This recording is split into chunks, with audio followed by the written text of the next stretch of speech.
For today's video, tignan nyo na lang ang title. Nakakatulog experience. Katulad ng kanina. Joke lang. Ngayong gabi na magpapasok ka na naman.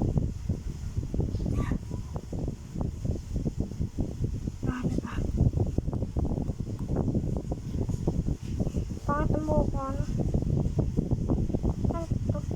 Ano ko lang ito nakita, Nagupitan, ay, kinanto ko lang yung ano.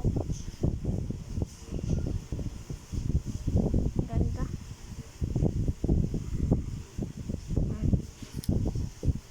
Ayun. Ano nga ulit?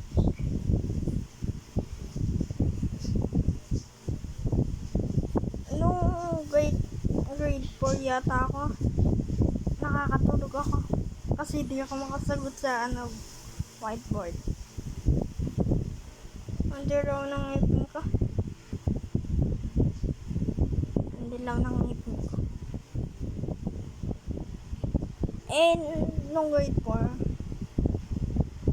sa atin joke lang, nakatulog ako kasi lang, nakakatulog lang kasi ayoko magsagot sa whiteboard noon.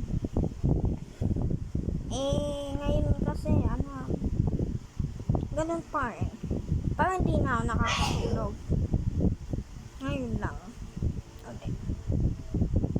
Yun, bye bye, joke lang.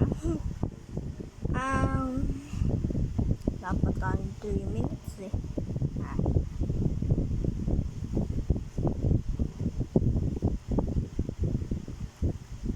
paano?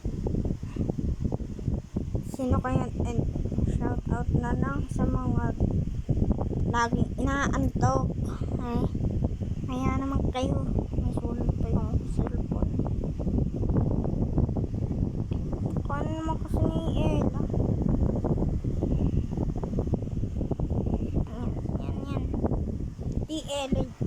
Hindi elang kayo, pero yung kapatid lang ni Elin. Elin. Talaga ng buhok. Baka kasi ibukalo ko. Tuloy ang kwento. Naranasan nyo namang nakakatulog sa school, diba?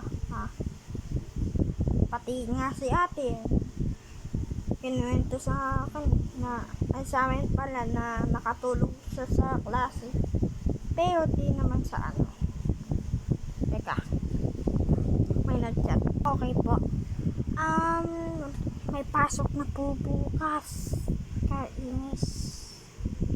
Joke lang. Gusto ko nang i-check yung yung assignment. Hindi na-checkan ko. Back to story now. Ayun. Naranasan nyo naman talagang nakakatulog sa school.